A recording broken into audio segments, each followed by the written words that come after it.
ஆண்டவராகிய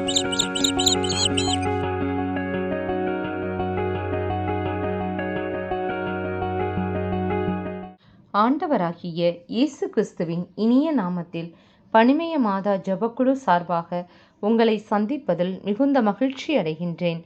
நாம் இன்று தியானிக்க எடுத்திருக்கும் திருவசனம் அபக்கூக்கு அதிகாரம் 3 இறைவார்த்தை 19. ஆண்டவராகிய என் தலைவரே, என் வலிமை, அவர் என் கால்களை பெண்மானின் கால்களைப் போலாக்குவார், உயர்ந்த இடங்களுக்கு என்னை நடத்திச் செல்வார். நாம் தியானிப்போமா? கிறிஸ்து இயேசுவின் அன்பிற்குரிய சகோதர சகோதரிகளே, கிறிஸ்து இயேசுவின் அன்பும் சமாதானமும் உங்களோடு என்றும் இருப்பதாக. கிறிஸ்து இயேசுவுக்குள் பிரியமானவர்களே, ஆண்டவரே நமக்கு அரணும் கோட்டையுமாய் உள்ளார். நாம் நம்பியிருக்கும் கேடகமும் அவரே. அவர் நம் கால்களை மான்கால்கள் போலாக்குவார், உயர்ந்த இடங்களுக்கு நம்மை நடத்தி செல்பவரும் அவரே. ஆம் பிரியமானவர்களே, மானின் கால்களை நாம் பார்த்தோமே என்றால் நீளமாகவும் விரைந்து ஓடக்கூடியவையாகவும் காணப்படும். அவை உயர்ந்த மலைகளில் வாழக்கூடியவையாகவும் உள்ளன.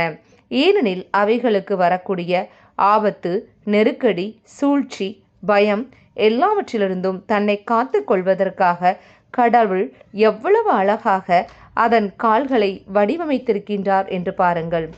எனவேதான் இந்த பாடலில் கடவுளின் மாட்சியையும் புகழையும் எடுத்தியம்புவதாக இருக்கிறது.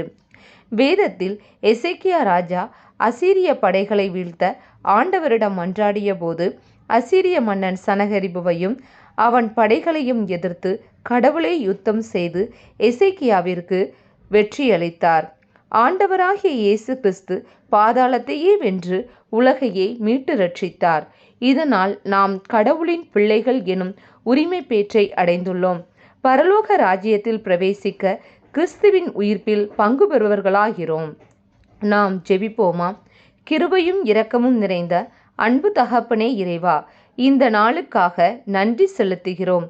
நாங்கள் சிலுவையில் உம்மோடு இறக்கவும் உயிர்ப்பில் உம்மோடு பங்கு பெறவும் உமது அருளை தருவீராக. இந்த உயிர்ப்பு எங்கள் வாழ்க்கையில் மனமாற்றத்தையும் உம்மோடு உள்ள உறவில் மேலும் வளரவும் துணை செய்வீராக. இந்த எளிய ஜெபத்தை இயேசு கிறிஸ்துவின் அதி உன்னத நாமத்தில் ஒப்புக்கொடுத்து ஜெபிக்கிறோம் எங்கள் நல்ல பிதாவே, ஆமேன். இந்த நாள் மீட்பின் நாளாக அமையட்டும். Praise the Lord.